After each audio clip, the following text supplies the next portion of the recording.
اس ملک کو آزاد ہم نے کرایا، سب سے زیادہ خون مسلمانوں نے بہایا۔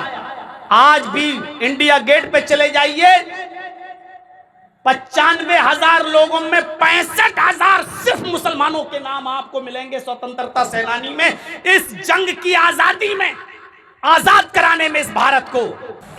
ہم ہی سے کہا جا رہا ہماری زمین، ہمارے آباء و اجداد سب مکے میں پیدا ہوئے، ہماری زمینیں مکے میں موجود، ہم مکے میں پیدا ہوئے، اور ہم ہی سے کہا جا رہا ہے 3 دن سے زیادہ رہنے کی اجازت نہیں۔ اے محمد صلی اللہ علیہ وسلم، آپ کو اور آپ کے ساتھیوں کو مکے میں 3 دن سے زیادہ رہنے کی اجازت نہیں ہوگی، وہ بھی آئندہ سال۔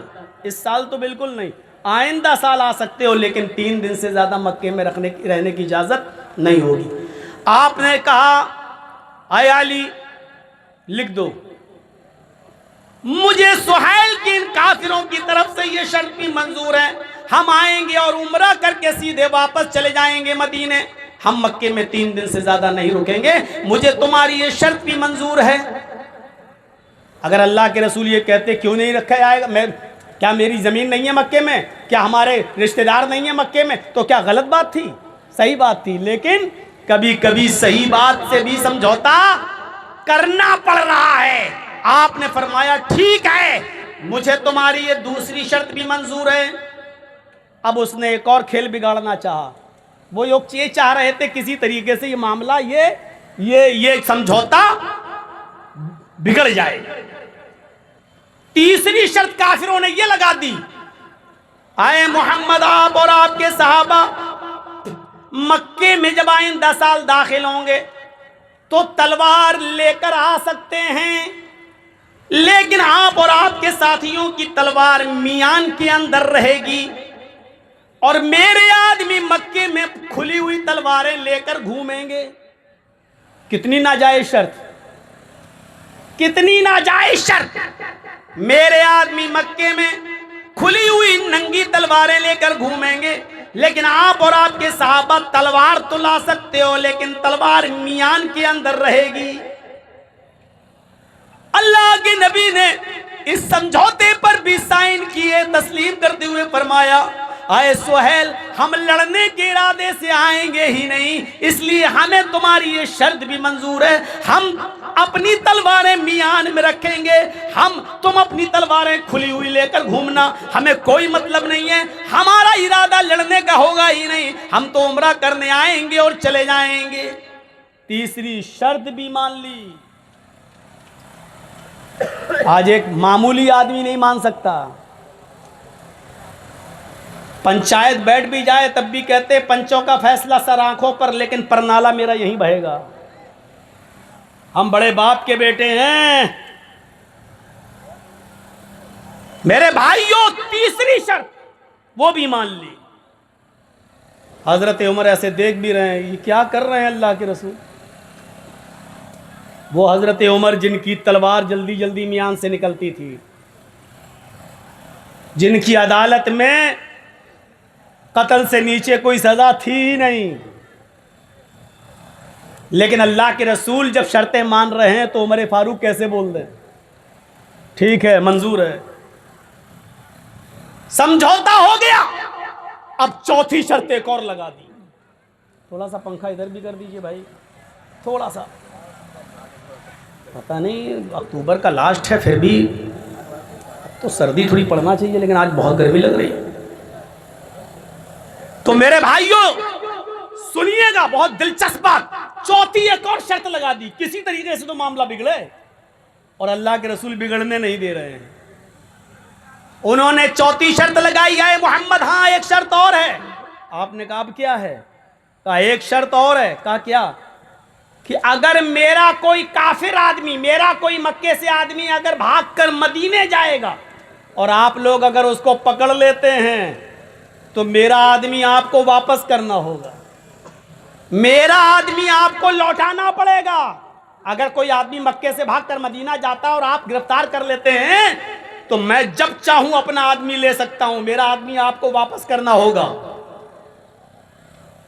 اور آپ کا آدمی اگر مدینے سے بھاگ کر مکے آیا اور ہم نے پکڑ لیا تو ہم آپ کے آدمی کو واپس نہیں کریں گے۔ آج کے اس دور میں یہ سمجھوتا کوئی کر سکتا ہے؟ کوئی تحریک، کوئی تنظیم، کوئی گروہ، اور ساتھ میں جوڑ دو کوئی پارٹی، کوئی خاندان، کوئی نسل، اتنا گر کر کوئی سمجھوتا کر سکتا ہے؟ میرا آدمی اگر بھاگ کر مکے سے مدینہ آئے گا تو آپ کو واپس کرنا ہوگا، لیکن آپ کا آدمی اگر بھاگ کر مکے سے مدینے سے مکہ آئے گا تو ہم واپس نہیں کریں گے۔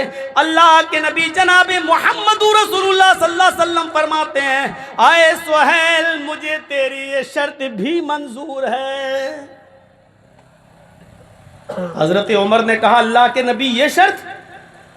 میرا آدمی یہ واپس نہیں کریں گے اور ان کا آدمی میں واپس کروں؟ اللہ کے نبی نے فرمایا،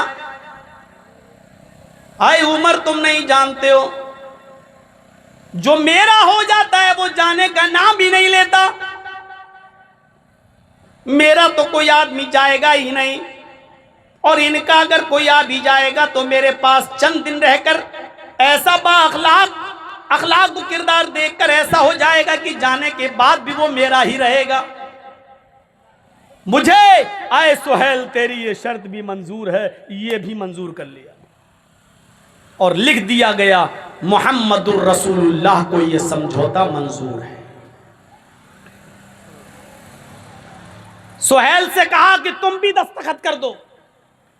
سہیل نے جب پڑھا تو اب ایک اور ناجائز شرط اور اتنی خراب شرط، اس نے کہا، اے محمد صلی اللہ علیہ وسلم، اس پر رسول اللہ لکھا ہوا ہے، میں آپ کو رسول مانتا ہی کب ہوں، رسول اللہ کاٹو، لکھو محمد ابن عبداللہ کو یہ سمجھوتا منظور ہے۔ اگر یہ لکھو گے محمد الرسول اللہ کو سمجھوتا منظور ہے تو ہم سمجھوتا ہی نہیں کریں گے۔ ہم آپ کو رسول مانتے ہی کہاں ہیں؟ اگر رسول مان لیں تو جھگڑا ہی کس بات کا ہے؟ پھر تو جھگڑا ہی ختم ہے۔ آپ کہتے ہو میں اللہ کا رسول ہوں اور ہم آپ کو اللہ کا رسول مانتے ہی نہیں ہیں، اس لیے لکھو ہم یہ مانتے ہیں کہ آپ عبداللہ کے بیٹے عبد المطلب کے پوتے ہیں، آپ یہ لکھیے کہ محمد ابن عبداللہ کو یہ شرطیں منظور ہیں، رسول اللہ کاٹیے۔ آپ نے حضرت علی سے کہا، اے علی رسول اللہ کاٹ دو۔ فساد روکنے کے لیے، خون خرابہ روکنے کے لیے لفظ رسول تک کٹوانے کے لیے تیار ہو گئے محمد الرسول اللہ۔ اس سے زیادہ کوئی امن پسند انسان ہوگا؟ اس سے زیادہ کوئی امن اور شانتی کو چاہنے والا ہوگا؟ کاش یہ گودی میڈیا محمد رسول اللہ صلی اللہ علیہ وسلم کے اس امن والے سمجھوتے کو پڑھتی، غور کرتی اور دیکھتی اور چھاپتی اور بتاتی کہ محمد رسول اللہ نے امن قائم کرنے کے لیے اور شانتی کو بحال کرنے کے لیے لفظ رسول اللہ تک کٹوانے کے لیے تیار ہو گئے۔ حضرت علی نے کہا، اے اللہ کے نبی کیا آپ رسول نہیں ہیں؟ کہا جی میں تو رسول ہوں۔ اللہ نے آپ کو جب حق کے ساتھ رسول بنا کر بھیجا ہے تو میرے ہاتھ اس لفظ رسول کو کیسے کاٹ سکتے ہیں؟ میرے ہاتھوں میں اتنی طاقت نہیں ہے کہ میں لفظ رسول اللہ کاٹ دوں۔ اے اللہ کی نبی یہ کام میں نہیں کر سکتا، مجھ سے مت کروائیے، جب آپ رسول اللہ ہیں تو میں رسول اللہ کیسے کاٹ دوں؟ محبت دیکھیے، کوئی ضروری نہیں کہ جھنڈا لے کر نکلا جائے تبھی محبت ہے، دل کا فوٹو بنایا جائے تبھی محبت ہے۔ اے اللہ کے رسول میں لفظ رسول اللہ نہیں کاٹ سکتا اپنے ہاتھ سے۔ اللہ کے نبی نے فرمایا لاؤ قلم مجھے دو۔ حضرت علی نے قلم دے دیا۔ بخاری کی حدیث، بخاری کی روایت، اللہ کے نبی نے کہا علی مجھے بتاؤ کہ کہاں لکھا ہے رسول اللہ، مجھے بتاؤ رسول اللہ کہاں لکھا ہے؟ حضرت علی نے بتایا یہ لکھا ہے، یہاں سے یہاں تک یہ رسول اللہ لکھا ہوا ہے۔ آپ نے خود اس کو اپنے ہاتھ سے کاٹ دیا، لیجئے، اور لکھوا دیا ابن عبداللہ، محمد رسول اللہ کٹوا کر ابن عبداللہ کو یہ سمجھوتا منظور ہے۔ اب حضرت عمر اٹھ گئے، اور سنو ہمارے اور آپ کی طرح جذباتی لوگ نبی کے ساتھ بھی تھے. حضرت عمر اٹھ گئے اور کہنے لگے اے اللہ کے رسول السنا علی الحق، کیا ہم حق پر نہیں ہیں؟ جیسے ہم کہتے ہیں کیا ہم صحیح نہیں بول رہے ہیں، کیا ہم غلط بول رہے ہیں، کیا ہم فساد پھیلا رہے ہیں؟ حضرت عمر نے بھی کیا کہا؟ السنا علی الحق، کیا ہم حق پر نہیں ہیں؟ اللہ کے نبی نے کہا اے عمر اس رب کی قسم جس کے قبضے میں میری جان ہے، ہم حق پر ہیں. اے اللہ کے نبی ہم حق پر ہیں. قتلاہم فی النار، تو آپ ہمیں جہاد کا حکم کیوں نہیں دیتے؟ آپ ہمیں لڑنے کا حکم کیوں نہیں دیتے؟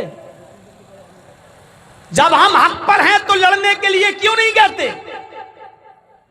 اے اللہ کے رسول اگر ہم ان سے لڑنے لگیں اور ان کافروں کو ماریں، قتلاہم فی النار، تو کیا یہ کافر جن کو ہم قتل کر دیں کیا یہ جہنم میں نہیں جائیں گے؟ آپ نے فرمایا ہاں، اگر لڑتے لڑتے تم نے ان کو مار دیا تو یہ جہنم میں جائیں گے. قتلانا فی الجنہ، اے اللہ کے نبی ہم تعداد میں کم ہیں، لڑتے لڑتے اگر انہوں نے ہمیں مار دیا، ہمیں قتل کر دیا تو کیا ہم جنت میں نہیں جائیں گے؟ سوال کیسے کر رہے ہیں حضرت عمر؟ اے اللہ کے نبی اگر ہم نے ان کو قتل کر دیا تو کیا یہ جہنم میں نہیں جائیں گے؟ ہاں یہ جہنم میں جائیں گے. اگر یہ ہمیں مار دیں تو کیا ہم مرنے کے بعد جنت میں نہیں جائیں گے؟ آپ کی آنکھوں میں آنسو آ گئے. فرمایا ہاں اگر یہ تمہیں قتل کر دیں تو تم جنت میں جاؤ گے. فرمایا جب دونوں حالت میں ہماری جیت ہے، ہم ان کو مارے تو یہ جہنمی، یہ ہمیں مارے تو ہم جنتی، پھر آپ ہمیں لڑنے سے کیوں روک رہے ہیں؟ ہم آئے ہیں تو عمرہ کر کے جائیں گے.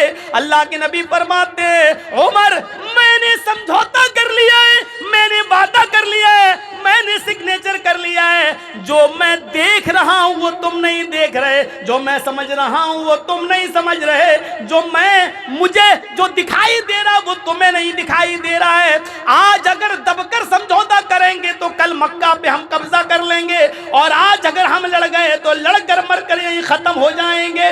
پھر کوئی اللہ اللہ کہنے والا نہ ہوگا، پھر ہماری تعداد گھٹ جائے گی. اس لیے ابھی وقت کا تقاضا ہے کہ ان سے سمجھوتا کر لو.